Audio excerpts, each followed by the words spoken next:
Good evening. Welcome. Thank you so much for coming out tonight for Crossroads of Ideas. My name is Laura Heisler, and I am the Director of Programming for the Wisconsin Alumni Research Foundation and the Director of Outreach for the Morgridge Institute for Research that makes two of the three organizations in this building, the third being the Wisconsin Institute for Discovery. And the three organizations get together to create this series with the idea that the space you're in is actually meant to be a crossroads of ideas across the campus and between the campus and community. So we're delighted to have you join us. We run this series throughout the academic year on Tuesday evenings for the most part. And in a moment, I'll tell you about the remaining talks yet this semester. But if I could just get a show of hands for those of you for whom this is the first time you're at Crossroads. I see some new faces. Excellent, welcome. I'm guessing it's the subject matter that brought you out today. And it couldn't be more timely. I was just joking that if you had asked me 10 years ago if I needed to know for my job when the brackets get announced and how to plan around that, I would not have believed you, but it's a really fun part of what I do, and I'm delighted that this worked out so well since we arranged this like a year ago. So this is great. So for those of you who are new to Crossroads, let me just give you a couple of housekeeping tips about how this will go. In a moment, I will step aside after introducing our speaker, and she will talk for about 45 minutes, and then after that, we'll have time for your questions. We do record these, and we have a beautiful video library on the website here. Discovery.wis.edu/crossroads if you want to see other talks. Because we recorded, I'm going to ask that you wait for one of the mic runners to reach you with the microphone if you have a question, and they'll signal to our speaker that you have the next question. So if you could be patient and wait, that will help us capture your question on the video. And then I just want to mention the other two talks we have yet this semester, and then I will introduce our speaker. So on Tuesday, April 18th, we are featuring Professor Michael Collins on financial well-being, just in time to start to think about what to do with that income tax return. See, we do think about your needs as we plan this series. Then we round out this semester with sociologist Alice Goffman on May 9th. So if you got an email about tonight's talk, you'll get emails about those. If you would like to get an email, you can leave your name on the table out front, and we'll contact you for future talks. We do also always advertise these in the Isthmus the week before, and then again on that website, discovery.wis.edu. So with that, let me say a few words about our speaker. We are very fortunate tonight to have with us Professor Laura Albert McLay, who is Associate Professor of Industrial and Systems Engineering here at UW-Madison, and also a member of the faculty here at the Wisconsin Institute for Discovery. Her research focuses on modeling and solving real-world discrete optimization problems with applications to homeland security, disasters, emergency response, public services, and healthcare. And her research has been supported by the National Science Foundation, the Department of Homeland Security, and the Department of the Army, Sandia National Laboratory, and she has been awarded an NSF Career Award. She has authored or co-authored 45 publications, and her research has been awarded several honors, including 4 Best Paper Awards. She's also, as you know by virtue of being here tonight, interested in sports analytics and bracketology, and is the author of 2 very cool blogs, one of them called Punk Rock Operations Research and the other Badger Bracketology.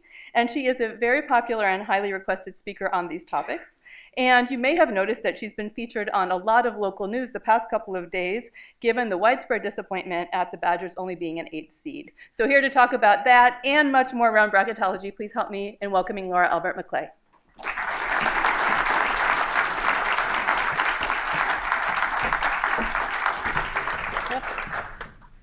Thanks for having me. I'm just going to go and get started here. So I did get started in bracketology with the college football playoff 3 years ago, and then I started looking at ranking basketball teams. And it's really fun because there's one week of the year when people really want to hear about math in the news, and it's a great opportunity for me to talk about math and be an ambassador for my discipline as well as for the University of Wisconsin-Madison. A year ago, the University Communications Office filmed a video of me talking about bracketology. So this is a 2-minute version of the talk. I'll show this to you, and then I'll spend about 40 minutes fleshing out some of the details and answering some questions.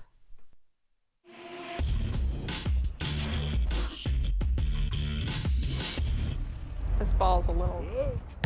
My name is Laura Albert McLay, and I'm an Associate Professor of Industrial and Systems Engineering. So bracketology and math are a great pair. You can kind of watch in a game, but that's just one data point. And if you look at different team schedules, you have wins and losses, of course, but you also have strength of schedule.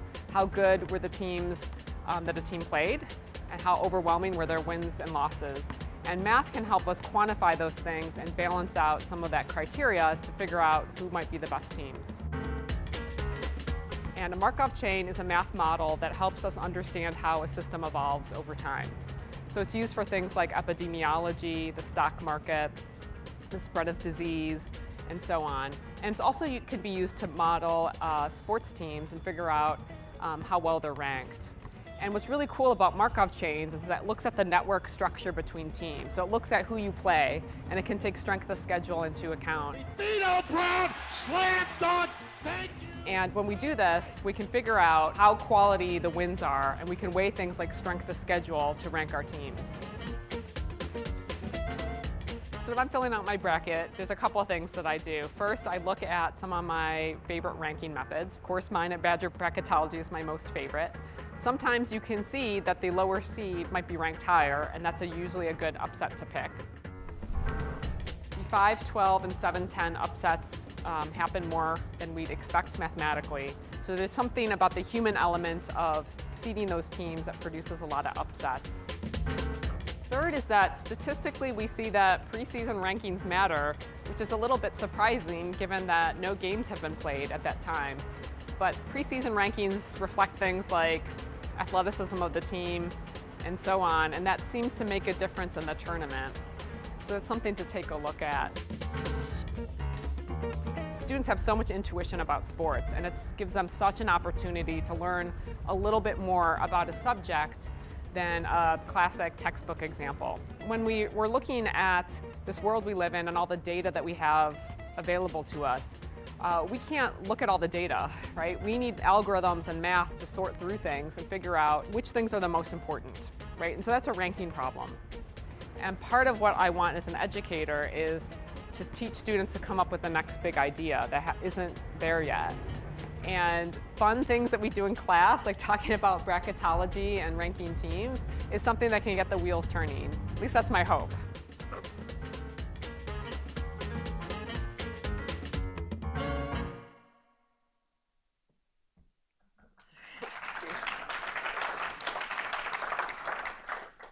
So Justin Bomberg made the video, and I think he did a really great job. It was his vision. So let's dive into the details. So first of all, you know that I'm a professor by day. I'm a professor of industrial and systems engineering. In the news today, I was asked why I wasn't a math professor, because isn't there a lot of math involved? But of course, engineers do a lot of math too. And I'm also a bracketologist by night. So I do have a day job. Laura mentioned some of the applications that I do in my research. And bracketology is a hobby, but it's also turned into a course that I teach this semester, and I'll mention that briefly at the end. I think we have a lot to learn from sports analytics. I want to talk a little bit about my discipline. So not a lot of people are familiar with industrial and systems engineering or my field of operations research. But a system is a set of things, and they could be people or even cells or vehicles, or in this case, basketball teams that are interconnected. And these interconnections are important, and this produces a behavior in the system. And this behavior in the system is something that we want to study or perhaps design. And many different disciplines study systems. But usually industrial engineers and those of us in operations research really look at the science of decision making and using advanced analytics to make decisions. And a lot of times these are decisions regarding a system, how to design it, how to improve it, how to make it better. I have a slinky here because I was trying to think of something that had a lot of interconnections, and slinkies are pretty fun.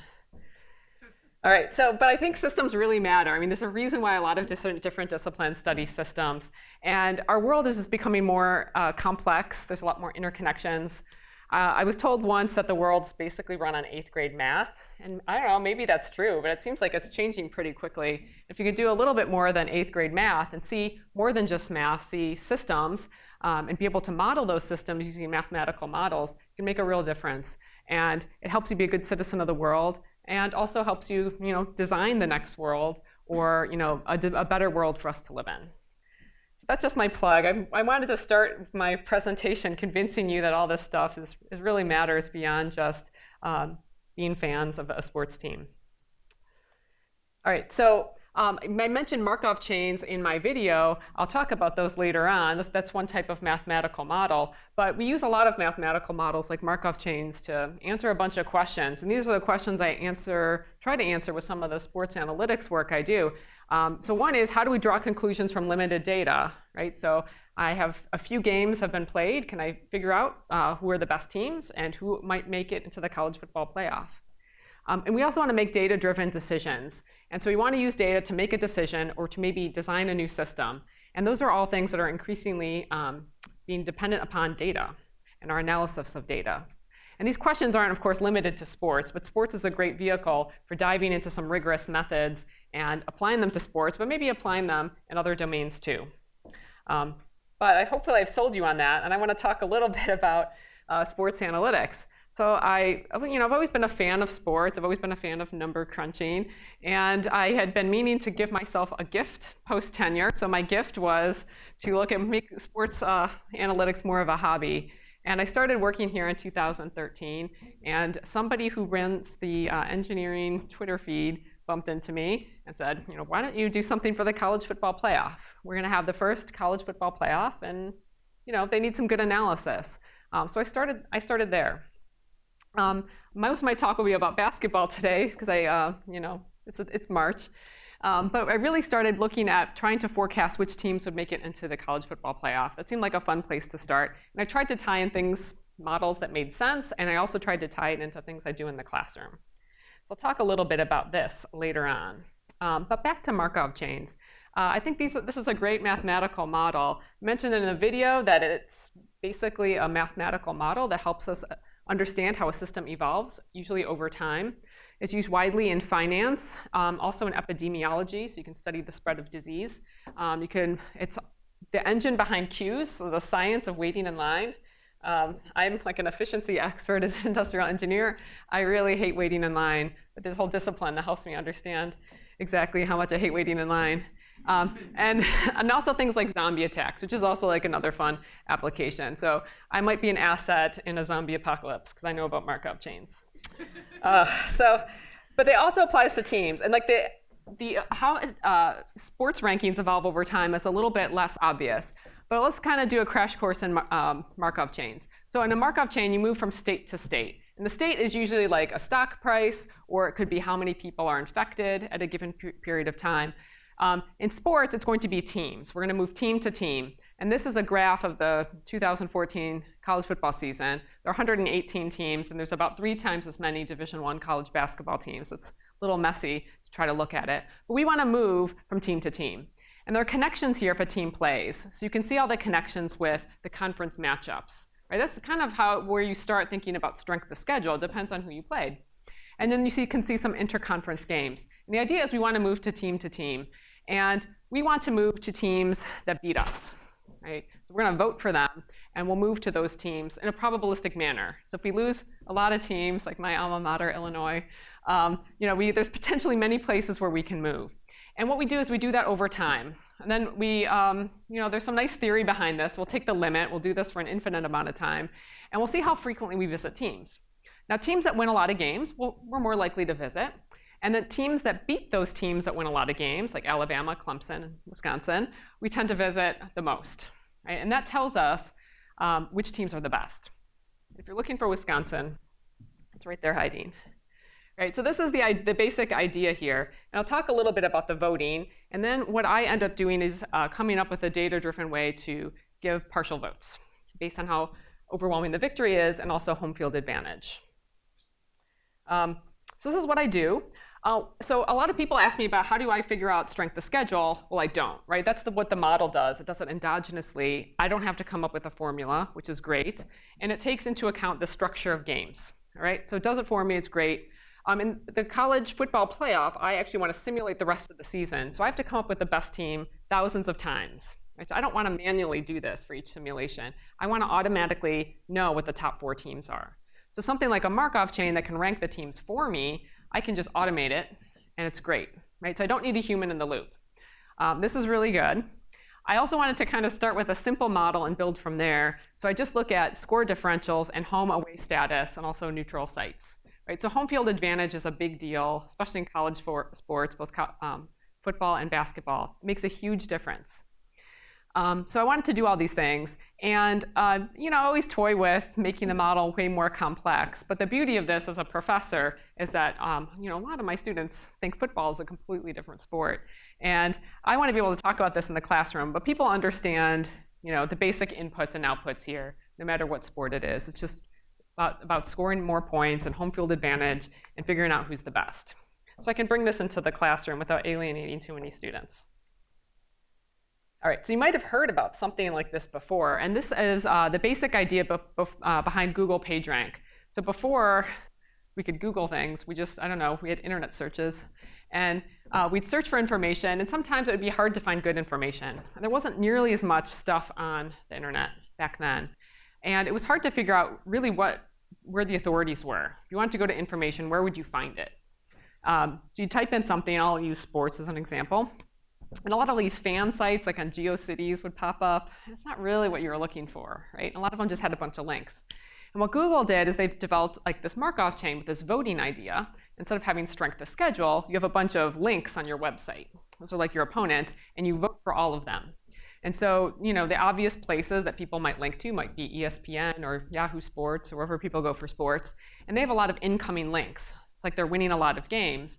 And if you use the Markov chain, you can figure out that that's really where the authority is on the subject. And again, you can automatically rank without a human in the loop, and then you can give the top 10 search results, right? It's a $1 billion idea. It changed the world we live in. I mean, Google's a verb now. How cool is that? And there were some searches before that. I used many of these that, now the searches are a lot better than they used to be. But before Google, there was a notable difference when Google came out. Right? So this is a real method. It's not just what we do for fun. There's real applications. All right, so that's my plug. Let's talk about ranking basketball teams. I asked if I could talk about math, and they said you would be disappointed if I didn't talk about a lot of math. So I tried to keep it simple, but we're gonna dive into it. All right, so this is the basic idea. So I mentioned that we have these votes, and we're gonna give partial votes between teams if they play. So for each game, I have to come up with how many votes they're going to exchange, two teams will exchange. So this is an example. This is Rutgers and Wisconsin. They played twice this year, so I'll use this example. And Wisconsin and Rutgers played here at the Kohl Center. Wisconsin won by 20. So the question I want to ask is, how much credit should Wisconsin get for the win? The Google PageRank version is they should get 100% or 0%, but I want to give a partial credit for this win. And this helps us figure out our transition probabilities, which is really just the probability that you go to one of those teams that you played. You won't necessarily just move to the winning teams. Okay, so we want to do this in a data-driven manner, of course. So we take all of our data. In basketball, a lot of the teams in the conference play each other twice. So they play each other, it's a pair of games. And what we can do is we can look at that first game. And so Team I beat Team J by X points at home. And we want to find the probability that Team I is better than Team J on a neutral court. So we have to readjust for the fact that Team I had home field advantage. Okay, so this is, given that Wisconsin beat Rutgers by 20 points at home, what's the probability that Wisconsin is a better team than Rutgers? Right? The answer isn't 100%. So we can look at all this, and we can, the teams are somewhat similar, and you'll see that basketball is pretty random in a second. So we use this data when teams play twice. And basically, some of my math notation looks funny on here. We should have tested all this out. There are not arrows in here, but don't worry, I'll step you through it. But basically what we have is we don't have the neutral court on the second game. The next game is going to be at Rutgers. It's going to be an away game. So instead of Wisconsin first had home field advantage, and then they lost it, and then Rutgers had home field advantage. So we need to take that into account, but we can answer that second question directly with the data that we have. This idea was originally developed by some of my colleagues at Georgia Tech, and then I adapted it for football, because it had some limitations, and I wanted to make some improvements. And then I also had a simulation step for football. You might be curious about the data. I know I certainly was. So this is a data. I forget how many seasons this was. 3 to 5 basketball seasons. So more than, it's a lot of games. So what I have here is, on the x-axis is like that first game, and this is the score differential, so it could be positive or negative. And then for the same teams on the y-axis, I have the score differential for the next game. This is where I can remember that I have a pointer here. And so you can see that there's some kind of positive correlation. So if you were likely to win the first game, when you had home field advantage, you're probably going to win the next game, even though you lost your home field advantage.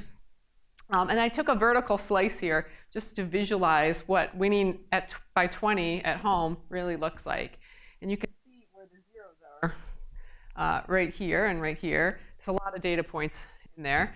But you can kind of see the fraction of these points that are above that line. And it's not 100%. It's like maybe 60%.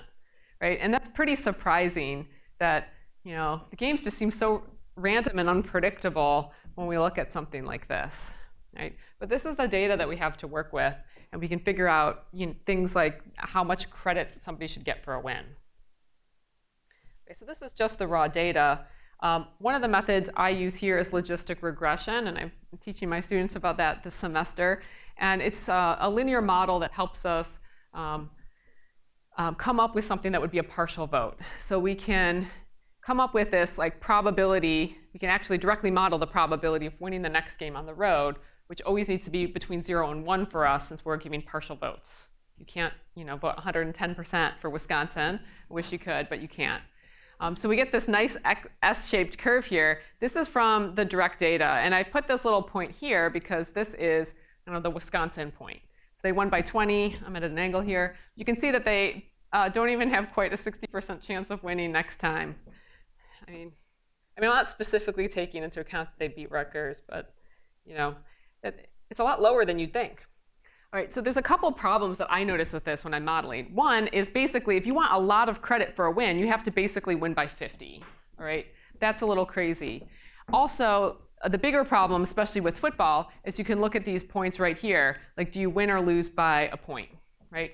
So basically, you get almost the same credit for that game if you win or you lose. And I think winning or losing really matters. So I want to give a lot more credit for a victory. So that is something that I want to correct for. And if you don't correct for that in college football that has such a short season, basically, you're not going to rank the teams very well. And the second one is that I'll address a little bit later is that we'll have to get neutral site win probabilities. And basically, the way we do that is we take this line, and this is a very pessimistic line because it's giving us the probability when we're away next time. But we want to get the neutral site probabilities. We just kind of bump this curve up, and there's a way we can do that. That's the short answer to that. I won't get into too much math there. So one of the ways I ended up addressing this is I use log point differentials instead of point differentials. And I'll show you this later on in football. So you've heard of running up the score and the BCS and all the computerized formulas if you follow along. And there was this perverse incentive that math models created by allowing teams to run up the score. And you can actually see that. You don't get that much credit unless you really run up the score. And that's not what we really want as fans for the game. And also, the teams that don't run up the score, we don't want to penalize them, which is what actually happens. So we get this nice S-shaped curve here. It's a little bit better dealing with that issue that I mentioned here where you don't get, now you get a little bit more credit for winning by 1 than losing by 1. But I want to accentuate this a little bit. And so my version is to bring back the Google PageRank version where you either get all credit or no credit. And we got this guy in here, and we take a weighted average of these two. So basically, about 85% of the model is the data-driven model, and it's 15% winning or losing. And if you blend the two together, you get this nice red curve here. So now there's a pretty big difference between losing by 1 and winning by 1. And this helps get the rankings a little bit better if you compare them. All right, so now we can go through an example. So now we come back to our favorite Wisconsin-Rutgers game, and we have to come up with these partial votes, which is just W here. And so if you actually look at the model, basically Wisconsin has a 62.55% chance of beating Rutgers. This is on a neutral court. It would be a little bit lower than this, actually, if you considered that Wisconsin had an away game. But I will give them 0.6817 effective wins, right, when I blend it all together. And Wisconsin did win. It was a little bit closer than I normally would expect, but I did win by 7. Okay, and then we do this for the rest of the games, right? So in college basketball, there are 351 Division I teams, so it's a lot of games out there. And we do all the connections, we normalize the transition probability, and then we just kind of meander through the Markov chain for a while and then see who the best teams are. All right, so my current rankings are this. There's some things I don't like about this. There's always improvements I make year to year. I'm happy to say Wisconsin's about 25th, which is about where they are at in the rankings. And basically, the teams near the top should be there. Dealing with mid-majors is a kind of a challenge, a constant challenge when I look at the network structure. But you can kind of see which teams might be a little underseeded by the committee. I also, every week I post the Big Ten, where the Big Ten sits in. And as an Illinois alum, I'm very sad every time I put this in. And like, at least the math gives me some comfort, takes some of the pain away. Wisconsin was finished third in the Big Ten. So Michigan had a pretty strong finish in the Big Ten tournament. That made a big difference. So Wisconsin had a 2 seed in the tournament. But what's nice about this is I could continue to do this. And even as the tournament's going, we can kind of see how much those extra wins by a team. So you might be curious about last year. So these are my Selection Sunday rankings last year. And I have Villanova in bold because they won it all. And I think North Carolina made it to the championship game.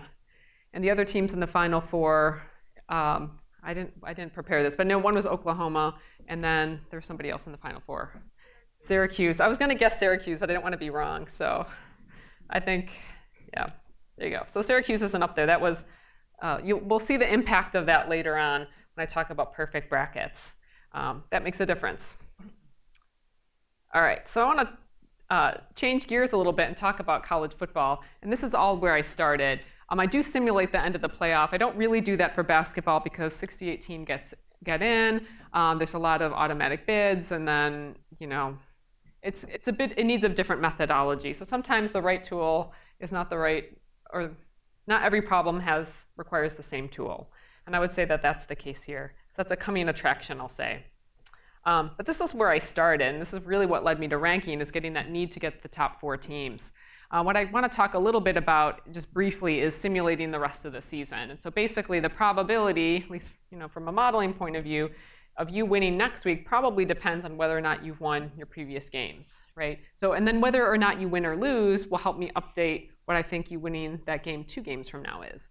And so we wanted to look at this and simulate the rest of the season, like week by re-ranking.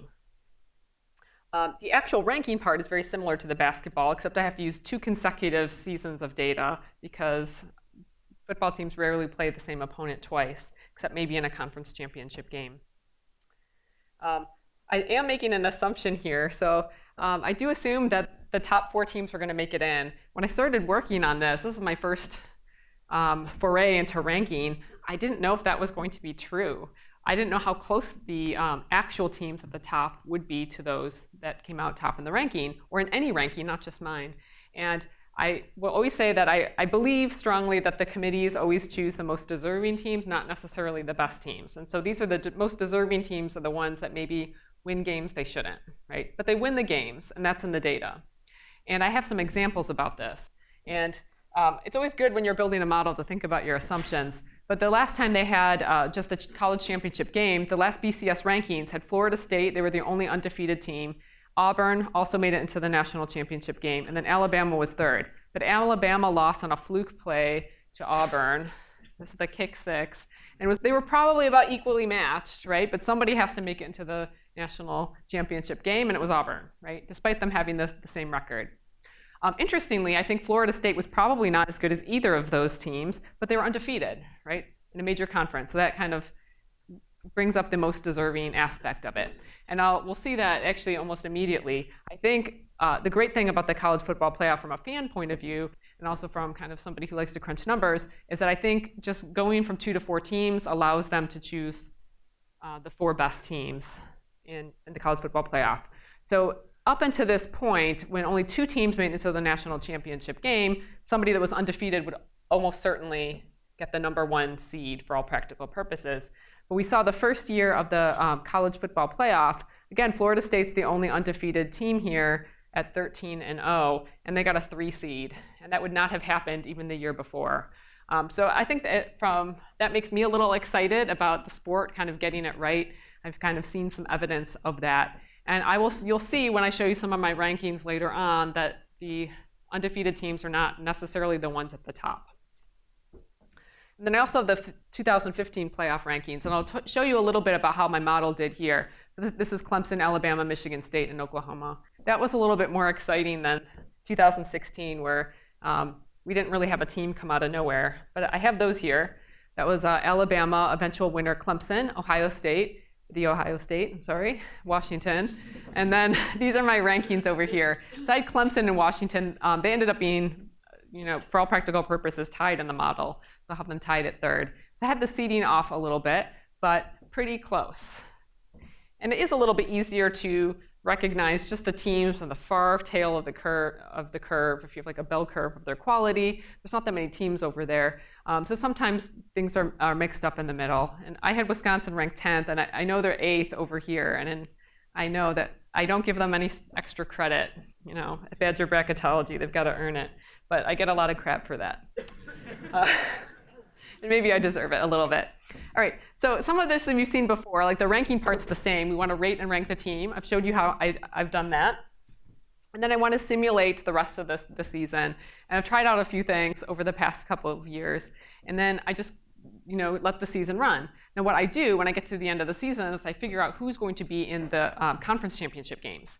And so I have to figure that out based on who has the best record and who won individual matchups. I generate that game and then I simulate it. And that's been pretty important for figuring out who the top 4 teams are. If you can get in that championship game and win it, that's like one extra data point. That's a really good data point, and that usually will help a team kind of push them over the edge of being one of the 4 best. I haven't seen so much getting into that game and then Ohio State coming out ahead of you regardless. So it really does seem to matter, and the model seems to work pretty well in that system. I want to show you the data again a little bit. This is a histogram. I think I took out most of the non-conference games. This is 3 years of data. These are the score differentials. And again, they're incredible. They're kind of crazy. They're all over the place. And if you actually fit the data to the model, you'll get like this very flat curve, which has very low slope, and you don't get very much credit unless you really score a lot of points. And it doesn't really evaluate winning those really critical games that might be kind of close. And that's something that I wanted to avoid. So when I started working on this, I just thought I'd truncate the scores and just say, well, if you won by 3 touchdowns, that seems like good enough. But 38% of the data points from mostly conference games are beyond that cap that I was setting. This is what the data looks like to the algorithms that I'm using. Right? It's kind of crazy. And this is part of the reason why I ended up with log point differentials. It seemed like a pretty good way to manage it. Right. And so this is one of the curves I had early on. And so I just wanted to show you this. So I looked at different weights for how much I'm going to weigh this simple green curve. And if I weigh it too much and I get this guy over here, it didn't seem to work as well. It did much better in forecasting like short term, who would do better in the next 2 weeks, but over the course of the season, it didn't do too well. But so I ended up using, you'll see in some of my rankings, I'll report 2 models. So the one with the log point differentials, that's on the next slide, and then this guy, which just uses the actual scores, but they're truncated. And I actually looked at the accuracy of this by using consecutive years, and it did not seem to affect the accuracy. I think football is a little bit more predictable, even though it might be a different team in the next year. I was able to, this works pretty well. And this is, again, the second model. So I have one modified logistic regression Markov chain model, and then the log Markov logistic regression, modified logistic regression Markov chain model. I can't even pronounce it. It's such a long acronym. But I have them both in there, and I want to show you how they do. So at least I want you to walk away from this knowing that simple math models can actually do pretty well. Again, this is the picture that you've seen so many times now of the matchups in college football, but I took my daughters to a game, and they're kind of cute, so I put them on this slide. And we went to a Wisconsin-Illinois game. You know who won, you know who lost. So one of them's wearing Badger stuff, one of them's wearing Illinois stuff, and one of them's wearing both. That's just how we roll. All right, I want to just briefly talk about the game simulation model. So I did try a bunch of things and worked worked really well was logistic regression. Again, logistic regression is such a handy tool. And what I ended up looking at is these ratings that I get between teams. And I would look at the absolute difference relative to the home team. And it definitely worked the best. And I did validate it with a test set. It didn't work nearly as well, but it was pretty clear which ideas came out ahead. So some of my students are here, and they missed many of them missed a validation question on the exam. So I want to say that it matters, and that you should really look at it. All right, so I have a few minutes to go, and I want to talk a little bit about how I did. I'm going to start with talking about the 2016 playoff rankings. So it's Alabama, Clemson, Ohio State, and Washington. But actually the year before was pretty interesting in 2015. So I'll talk about the year with Clemson, Alabama, Michigan State, and Oklahoma. So you can kind of see from the main results why last year was kind of boring. So I have in here the 4 teams that made it into the playoff. I have the College Football Committee. They start ranking at week 9. I start ranking about week 7, right? This is data-driven, so I need data to be able to rank the team. So I have to let them play a few games. And then you have my model, the log modified logistic regression Markov chain model. And you can see the rankings. And the rankings are pretty close. You can see this is at the end, right before the playoff. So I have some rankings ahead of time. But basically, after about 8 weeks or so, all these teams were in the top 7 at any given time. Nobody kind of worked their way into the playoff. They were all kind of right there and didn't fall out, right? This is why I say it was a little bit boring. But you can see that there's pretty good agreement here. One thing to notice is that you can definitely see the impact of Clemson's schedule, that they were ranked lower. Just like consistently a little bit lower rankings for ACC teams. It's just not as good conference compared to now the Big Ten and the SEC. And then you can see Ohio State here too. Michigan was way up there for a while, a little bit ahead of Ohio State.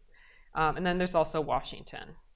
Now, these are the now rankings, right? So the rankings tell you who's the best right now. I want to know who's the most likely to make it into the playoff. And that's a different story. Being really good now helps your chances a lot, but that path to the finish line is a little bit different.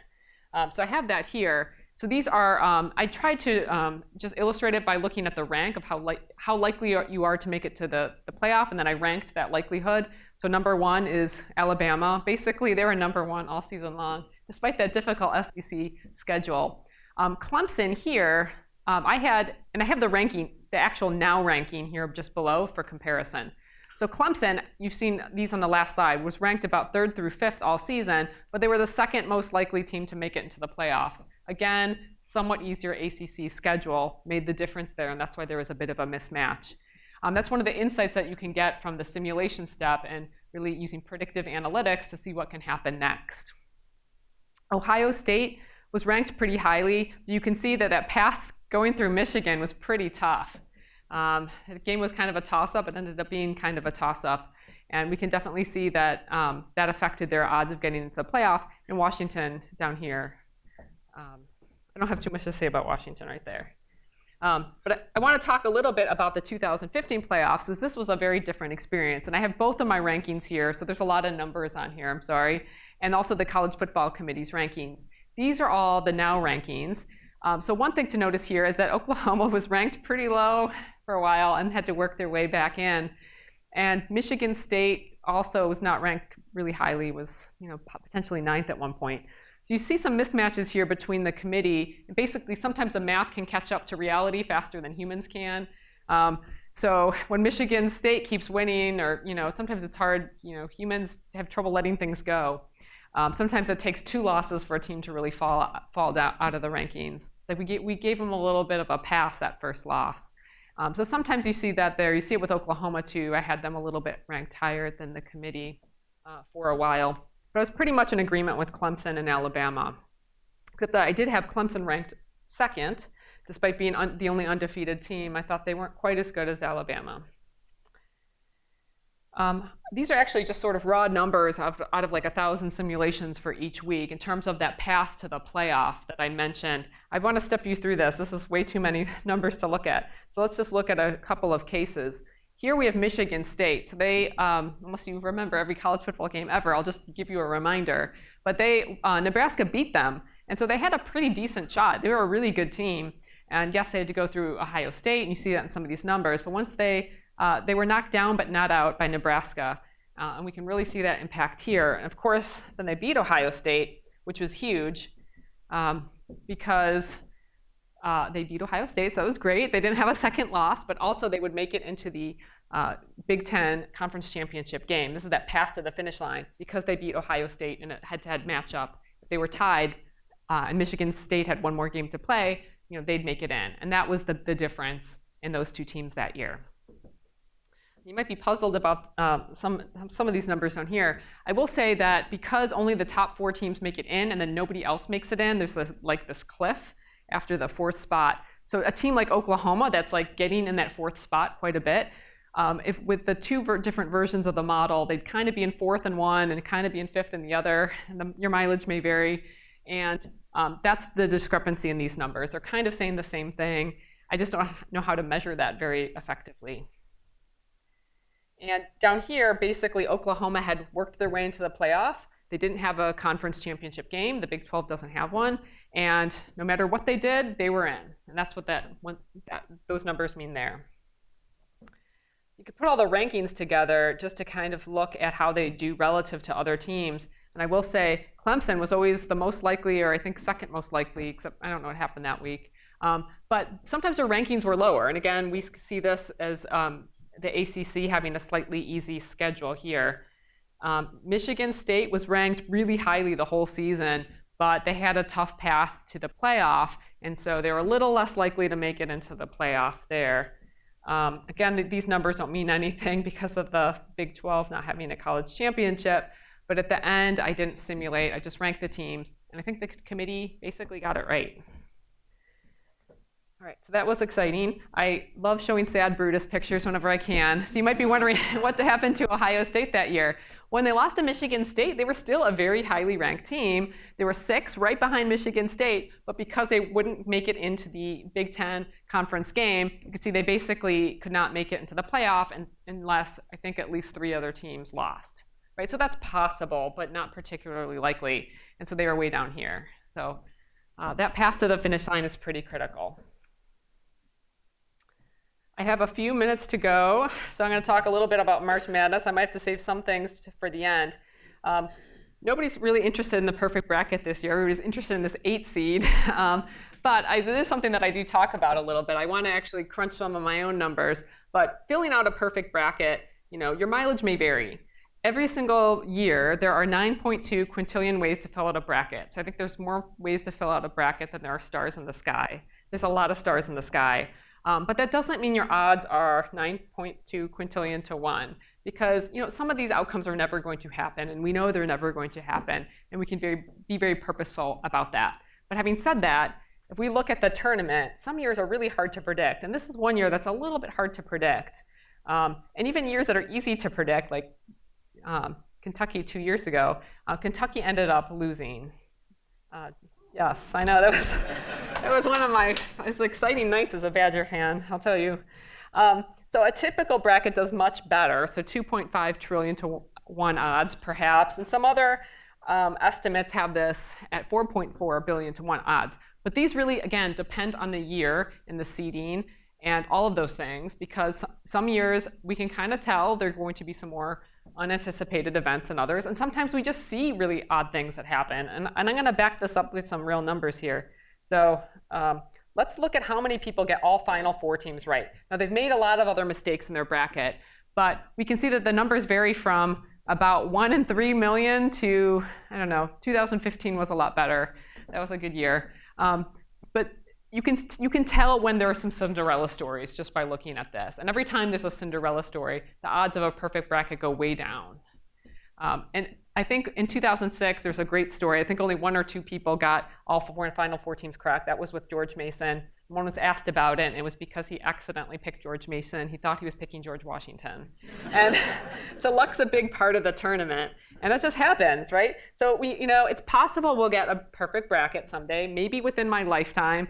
But it's, some years are going to be easier than others. And that's always something that we can't predict ahead of time. Only one bracket ever, I was looking this up before the talk, made it through the round of 64 with all 32 correct picks, right?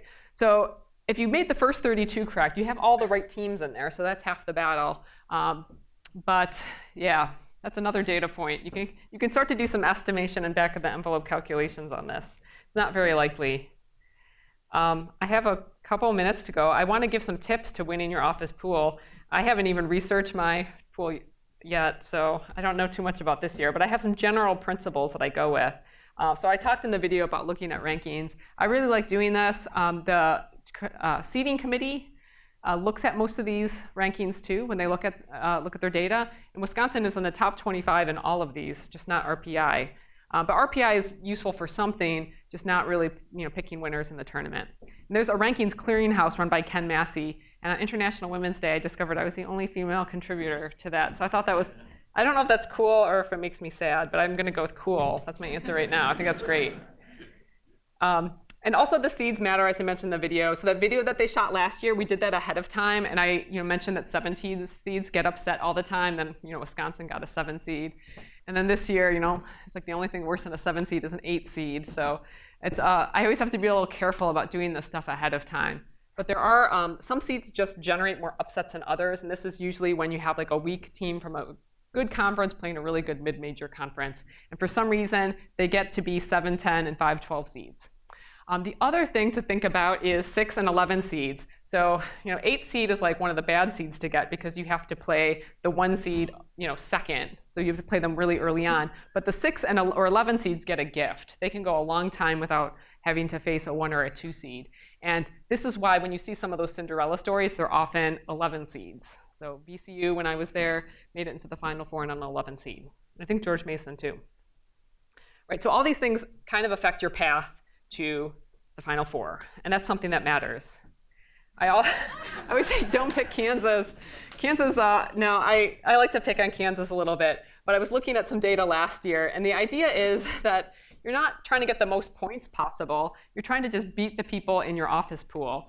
And you want to pick teams that are a little undervalued. So if you actually look at who wins the tournament overall, the best team, like the overall #1 favorite, has about a 15 to 20% chance of winning in any given year. So the undefeated Kentucky team a couple years ago was different. But in general, the overall favorite does not win. I mean, when was the last time that happened? Does anybody know? It's like a quiz. Yeah, so maybe Kentucky in 2011. So it's been a few years, right? So you can pick the second best team, and they might be undervalued.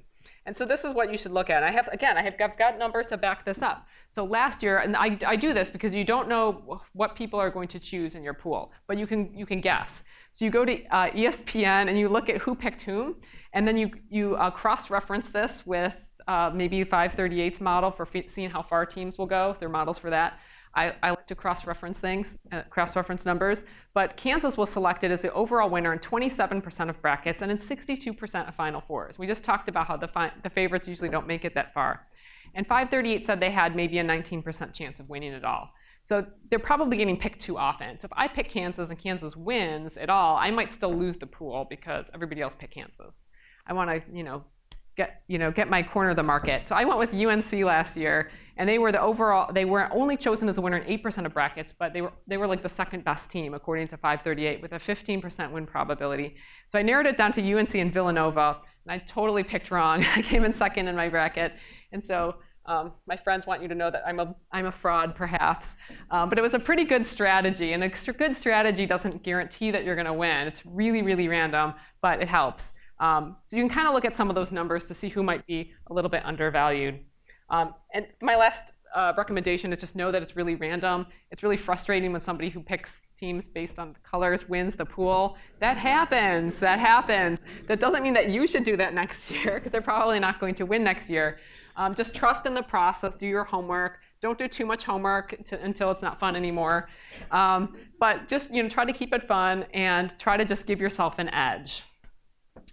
Yeah. So with that, I just want to mention very quickly, because I want to take questions. I'm teaching a course. We're not just doing stuff that fans want to do. They'll let you know that we're doing some rigorous methods. And I talked about that a little bit earlier. I've been talking with the news a lot this week. It's really a fun part of the job, and I'm glad to do it. These are kind of some sports stories that I've done. And I think now is the time where I thank you for coming and answer your questions.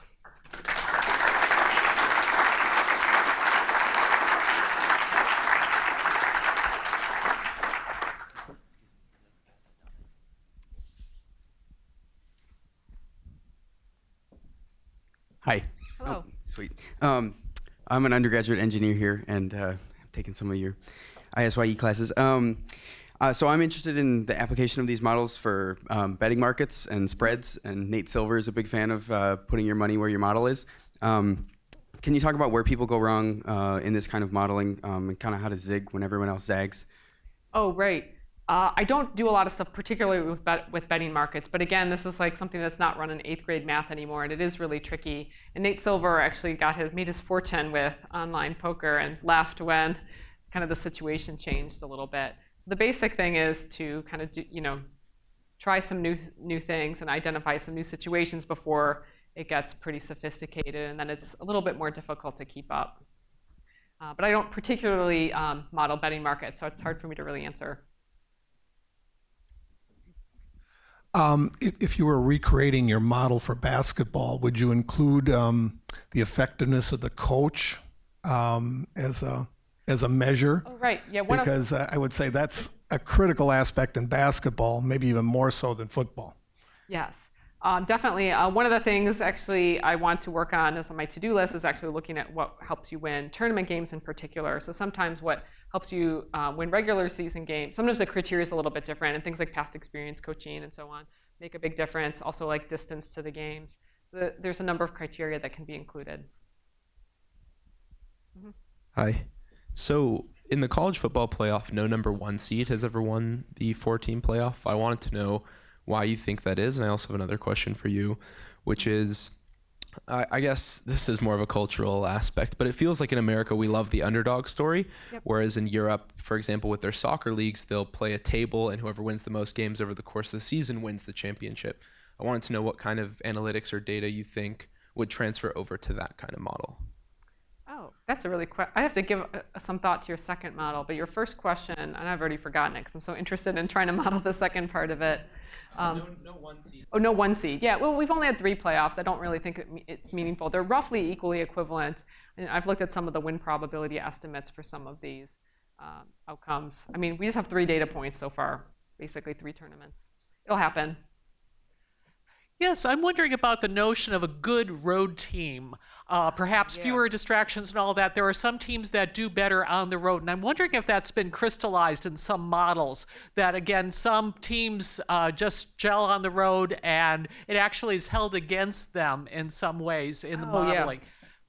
Yeah, that's a really great question. I'm curious about that too. I don't know any of the answers, but one of the challenges with answering things in a data-driven manner is that when you look at just one team by themselves, that you often don't have enough data points to really have a conclusive answer. And so a lot of the work that I've done, you sort of pool together the data across many teams and try to identify really good principles that stand.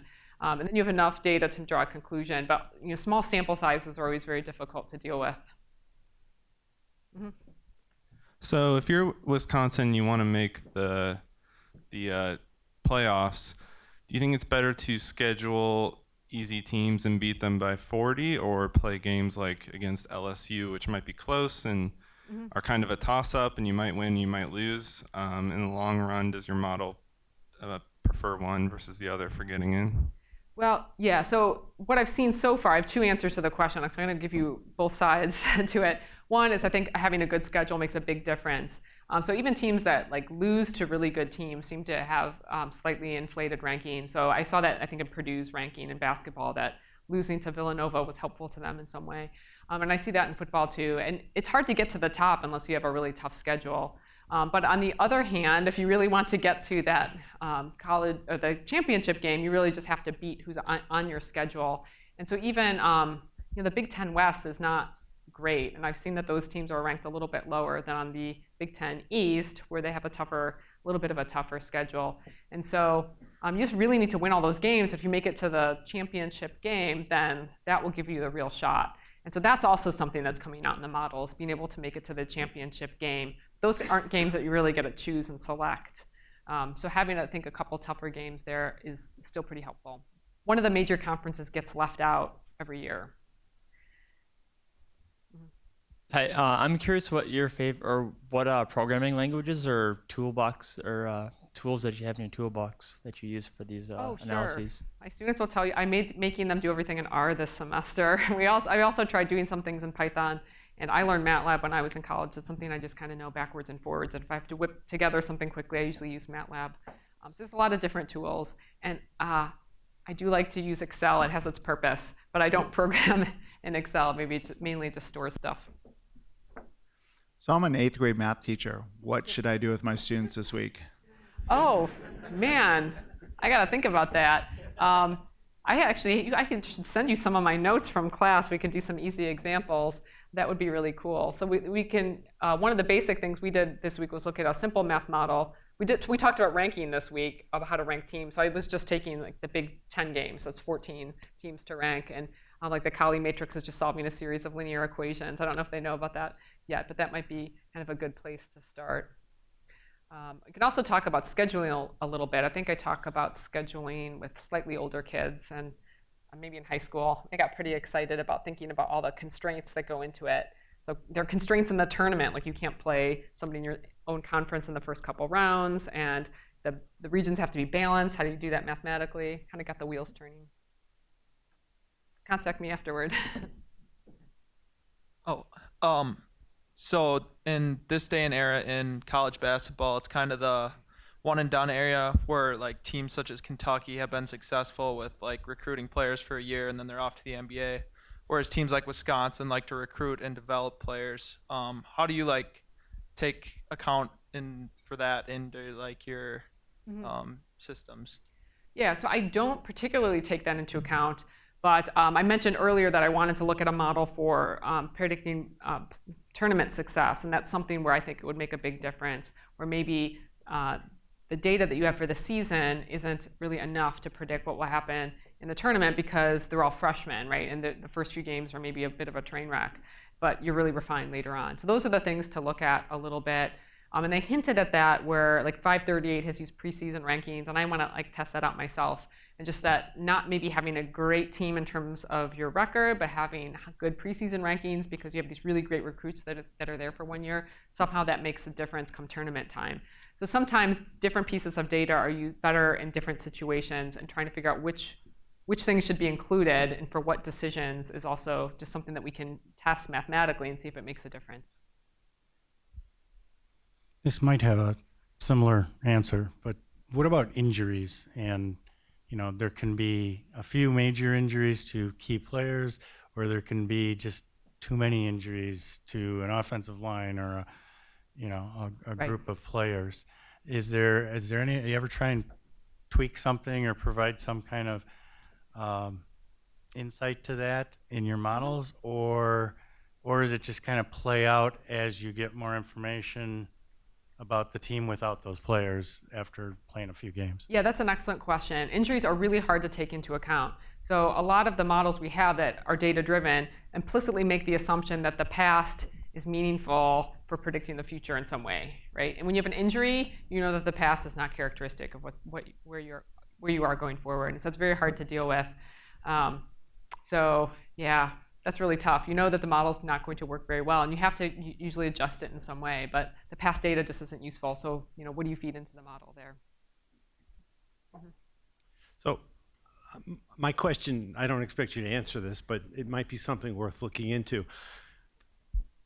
In years past, Wisconsin traditionally had a terrible football team, but I noticed the first year that we went to the Rose Bowl, the New York Times model was consistently ranking the Badgers higher than everybody else. And I'm just wondering if you probably haven't looked at that, but it might be worth looking at. What were they seeing that the other people were not?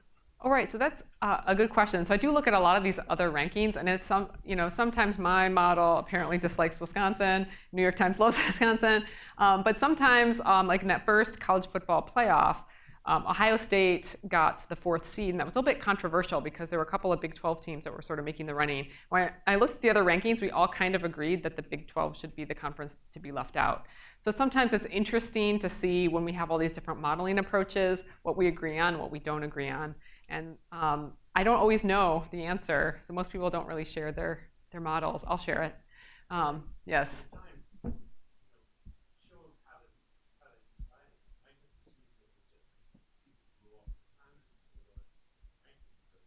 Mm-hmm. Yeah, it's hard to say. I haven't seen that. Have you considered doing brackets for women's volleyball? Yes, I've tried. If you can help me. Yeah, I'm a former volleyball player, and I'm a huge fan. And yeah, I've been trying to find the data in a downloadable form that's easy accessible that I can do that every week. So yeah. So actually, for my class this semester, they get extra credit if they look at women's sports because the data is so difficult to find, and they have to work a little extra harder. I know richkern.com has a lot of the volleyball data. I don't know how easy it is to download. Okay, thank you. Yeah, I'm really interested in that. I have time for 2 more questions. In the back. Yeah, hello. I feel like I have a little bit of a conflict in definition with like when you are modeling for a ranking versus a prediction of winning. So I feel like if a team wins or loses by 1 point, that is going to significantly affect their ranking, but it doesn't necessarily significantly affect whether they're going to win or lose their next game. Right. And do you use different models to simulate the season than you do to predict rankings? Oh, I don't. And one of the challenges when I simulate ahead, I need to be able to have, you know, I don't want to have to build these elaborate models that need a lot of data. So when I simulate ahead, I need to like somehow generate that data. So I tried to keep it more simple and streamlined for that. But yeah, I agree that it's a potential area that I could study a little bit more. I have one more. I'm going to go to the youngest. Why do you dislike RPI? Oh, it's just a way to measure strength of schedule, but it mostly depends on, they have a strict formula for strength of schedule in there, and it mainly weighs kind of how your opponents do, not necessarily how you do. It doesn't like endogenously weigh how good quality your wins are. So it mainly looks at how tough your schedule is to a large extent. And also, like, do you put into effect, like, for the Wisconsin-Rutgers thing, you said, like, Wisconsin had, like, a 67% chance of beating Rutgers at the neutral site. How much, like, did you put into it that Rutgers finished 14th in the Big Ten out of 14 teams and Wisconsin finished 2nd in the Big Ten? Right, so that I actually don't look at. These are great questions. You've got a career in this. Yeah, so I'm basically just looking at, based on the fact that Wisconsin won by 20 at home, that's really the data that I'm looking at right there. I don't specifically look at the rating of the team. Right, and that's because I have to come up with a score that I can apply uniformly for everyone, and that's kind of the big motivation for that. All right, it was a pleasure. Thanks for coming out.